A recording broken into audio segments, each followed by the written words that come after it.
Hello and welcome back to a new Rage Gaming video. My name is Hollow, and you know what? When it comes to Rise and those new Silkbind attacks, I think we still have a lot more to see. If you somehow aren't aware, in the demo for Rise, we all have 2 Silkbind attacks on each weapon that cost either 1 or 2 wirebugs to use. A great example of that would be, say, the 2 Gunlance Silkbinds. First, we have the Hail Cutter, which has us leaping up to slash and smash with a very explosive finish. And then that second Silkbind, Guard Edge, is made for well-timed counter-attacks, which will even recover sharpness. So that's just the Gunlance in Rise, right?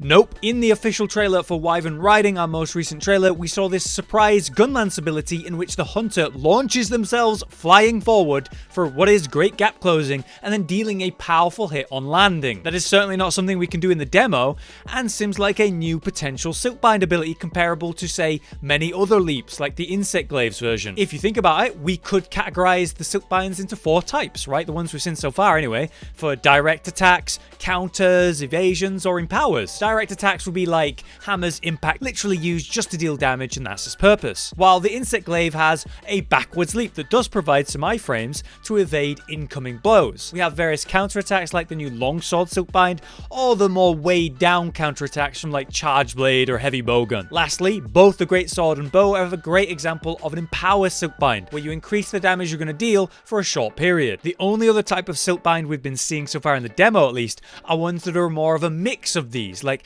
the Hammer being a front flip, which also sends you in a pretty far distance, so technically you could use that as an evade or a direct attack. So if the Silkbinds do fall under these categories, why on earth does Insect Glaive, the most mobile weapon of them all, have 2 extra evasive types and not 1 and then another type? That's the big upset with Glaive right now. It's still a fantastic weapon, perfectly viable, but the Silkbinds do seem pretty random and not that useful. While, say, the Longsword gets another counterattack. We already had 2, we certainly didn't need a 3rd. I don't find myself using it that often. And this is why I believe we might get to choose which Silkbinds we have, and the weapons might actually have a few to choose between. If that is the case, well then that would be huge for Rise and potentially solve the glaring issues with some of the awkward Silkbind combinations that we're stuck with in the demo. It might mean the Insect Glaive will have some proper combat Silkbinds after all. Before we get ahead of ourselves though, let's look at the Silkbinds we know are in Rise via clips and trailers that were just not in the demo. There's actually a bunch of these, and it backs up my thoughts about having, say,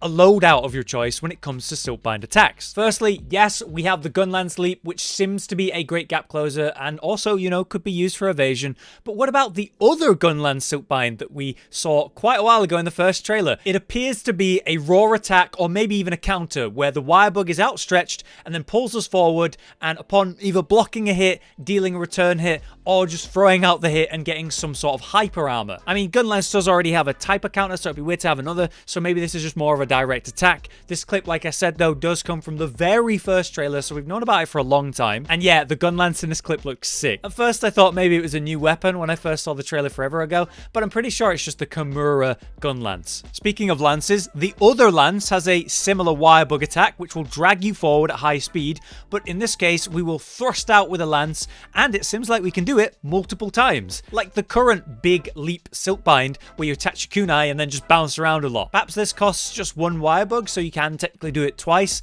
That would make sense to me. Longsword has another Silkbind that we do know of, coming from the first trailer as well. More aggressive than that unneeded 3rd counter. It's comparable to a Hunter art we've seen in past games, but actually, when I say that, many Silkbinds have that. Either way, this is a dash forward with a wirebug and then a huge double sweeping strike that does appear to buff the sword from one level to another. Very effective way to gain spirit levels if it does work like that, but either way, it looks like a powerful double hit and seems pretty damn useful compared to an unnecessary 3rd counter. Insect Glaive also has a new direct combat attack, like I said.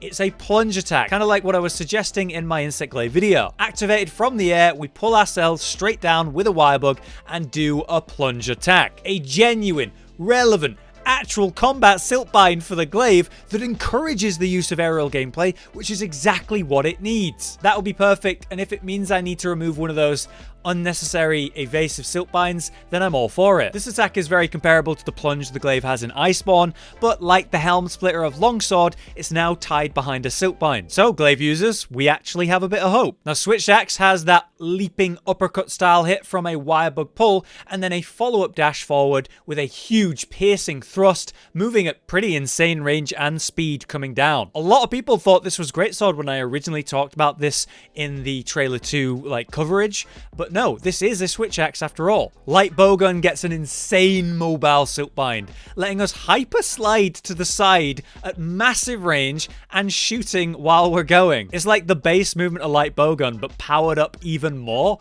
and I honestly love how this looks. Lastly, the bow aerial wirebug is interesting. Just like its current backflip, the bow user will grab a wirebug and use it as a spring, but this time going straight upwards for a nice height. Then using the bow from up high, we'll shoot off some powered up shots and plunge back down with the arrow itself. I think it's great that in Rise, the bow has more melee options like the double hit combo, and the fact that the coatings actually apply to melee hits finally is a very nice addition to the playstyle. I imagine this will be great special damage as well to build up for wyvern riding. So there you go. Currently, that's 8 potential Silkbind attacks that we've already seen but aren't in the demo, and that certainly means that there are a few Silkbinds that we can't currently use that those weapons will have in the full game. But how will this system work? How will we choose between the Silkbinds? Will it work like, say, equipment slots, like a loadout, or would these Silkbinds be attached to, say, a stance system like the old guild stances? Personally, I don't like that idea.